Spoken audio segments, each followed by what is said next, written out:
ചുട്ടുപൊള്ളുന്ന ഒരു ദോശക്കല്ലിൽ തട്ടിത്തൂവിയ വെള്ളം പോലെ മനസ്സിൽ ചകാചക എന്ന് പതഞ്ഞു പൊന്നുന്ന പകയുടെ പാഷാണ ധൂമത്തിൽ നിരപരാധിയും നിർദോഷിയും നിസ്സഹായനുമായ ഒരു സാധു മനുഷ്യനെ നിയമവ്യവസ്ഥയ്ക്ക് ബലി കൊടുക്കുവാനും തദ്വാര ജീവിതത്തിന് അനന്തമായ ആകാശച്ചെരുവിൽ വച്ചടി വിജയത്തിന്റെ റോക്കറ്റ് മാത്രം വിക്ഷേപിച്ച് പരിചയമുള്ള പാവം ഒരു അന്തർമുഖനായ അയൽവാസിയെ തച്ചു തകർക്കാൻ നടത്തിയ അതിക്രൂരമായൊരു ഗൂഢാലോചനയുടെ സുഖരപ്രസവമാണ് ഈ കേസ്. പിറക്കാനിരിക്കുന്ന ഒരു പിഞ്ചു കുഞ്ഞിന്റെയോ അതല്ലെങ്കിൽ മരിക്കാൻ കിടക്കുന്ന ഒരു പടുവൃദ്ധന്റെയോ പരിശുദ്ധി മാത്രം കൈമുതലായുള്ള എന്റെ കക്ഷി വെട്ടുവഴി കുട്ടമ്പുള്ള പട്ടാവകൾ പട്ടയടിച്ച് വെട്ടുകത്തിയുമായി വീട്ടിൽ കയറി വീട്ടുടമത്തിന് ചെകിട്ടിൽ രണ്ട് പൊട്ടിച്ചു എന്ന് പറഞ്ഞാൽ അത് തീർത്തും കെട്ടിച്ചമച്ച പൊട്ടിപ്പൊളിഞ്ഞു പോകാവുന്ന ഒരു ആരോപണം മാത്രമാണെന്ന് എനിക്ക് തെളിയിക്കാൻ കഴിയും. അതുകൊണ്ട് സത്യം ബോധ്യപ്പെടുത്തുവാനായി ഈ കേസിലെ വാദിയെ വിസ്തരിക്കുവാൻ ബഹുമാനപ്പെട്ട കോടതി എന്നെ അനുവദിച്ചാലും. എന്താ പേര്? കൊച്ചികൃഷ്ണൻ, കുളത്തൂർ കൊച്ചികൃഷ്ണൻ. ഗുഡ്. അച്ഛൻ? മരിച്ചുപോയി. Very good. ആ ബൈ ദ വൈ, മിസ്റ്റർ കൊച്ചികൃഷ്ണൻ സ്വഭാവം എങ്ങനെയാ? ഞാനൊരു മാന്യന. മാന്യനാകും മുമ്പ് എങ്ങനെയായിരുന്നു സ്വഭാവം? ചാരായ ഷാപ്പ് നടത്തുകയായിരുന്നു. സർക്കാർ പൂട്ടിച്ച് മാന്യനാക്കിയതാ. ഗുഡ്. ഷാപ്പ് പൂട്ടിയ ദിവസം കേസിന് ആസ്പദമായ സംഭവം എന്തെങ്കിലും ഓർക്കുന്നുണ്ടോ? ഉണ്ടെങ്കിൽ അത് ക്രമം തന്നെ ഒന്ന് പറയൂ. ഷാപ്പ് പൂട്ടിയ ദിവസം ഏപ്രിൽ 1 ഷാപ്പ് പൂട്ടാൻ ഇതിലും നല്ല ദിവസം വേറെ ഉണ്ടോ? അന്ന് വൈകുന്നേരം ഞാനും ഭാര്യയും കൂടെ ഷാപ്പ് പൂട്ടിയ കാര്യം അയവിറക്കി വീടിന്റെ വരാന്തയിൽ ഇരിക്കുകയായിരുന്നു. അപ്പോഴാണ് വെട്ടുവഴി നാറുന്ന വട്ടയടിച്ച് വെട്ടുകത്തിയുമായി വീട്ടിൽ കയറി വന്നത്. വെട്ടുവഴി പട്ടയടിച്ചാലൂടെ വെട്ടുകത്തിയുമായി നിങ്ങളുടെ വീട്ടിൽ കയറി വരാൻ നിങ്ങൾ ആരാ? മദ്യനിരോധന പ്രവർത്തകനോ?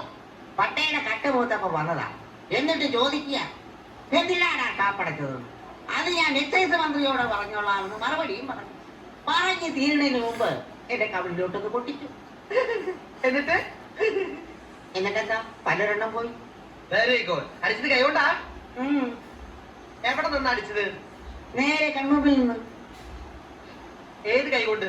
വലത് കൈകൊണ്ട്. ഏത് കവിളിൽ? വലത് കവിളിൽ. അതൊന്ന് കാണിച്ചേ. അവിടെ തന്നെയാണല്ലോ?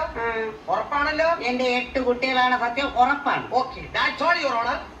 സാക്ഷി വഴി വിശ്വസിക്കാനാവുന്നില്ല. എന്റെ കക്ഷി വലത് കൈ കൊണ്ട് വലത്തെ കവിളിൽ അടിച്ചു എന്നാണ് പറയുന്നത്. വലത് കൈ കൊണ്ട് ഒരാളെ ഓങ്ങി അടിച്ചാൽ അയാളുടെ ഇടത്തെ കവിളിൽ കൊള്ളൂ. ഹിമാലയൻ ഒരു ആനമുടി ബണ്ടർ. സത്യമായി അടിച്ചതാണ് യുവർ ഓണർ. ഓഹോ, അത്രയ്ക്ക് ഉറപ്പാണോ?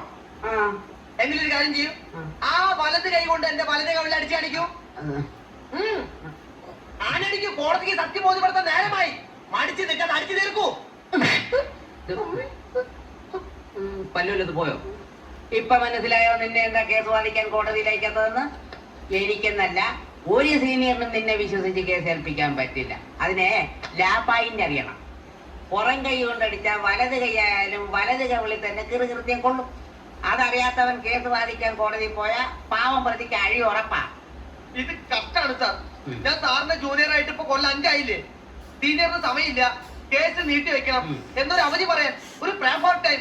അതിനു വേണ്ടിയെങ്കിലും സാർ കോടതി കാണിച്ചിട്ടുണ്ടോ? ഒന്ന് ഞാൻ ഉറപ്പിച്ച് പറയാം, ഏതെങ്കിലും ഒരു കേസ് നിന്നെ സ്വതന്ത്രമായി ഏൽപ്പിക്കണമെങ്കിൽ ആദ്യം ആ കേസ് എന്റെ മുമ്പിൽ വാദിച്ച് ജയിക്കണം. അല്ലെങ്കിൽ ഈ ജന്മം നിനക്ക് കോടതിയിൽ പോകാമെന്നുള്ള ബോധി അങ്ങ് കളഞ്ഞേരും. തൽക്കാലം വെട്ടുവഴിയുടെ കേസ് ഞാൻ വാദിച്ചോളാം. May I come in?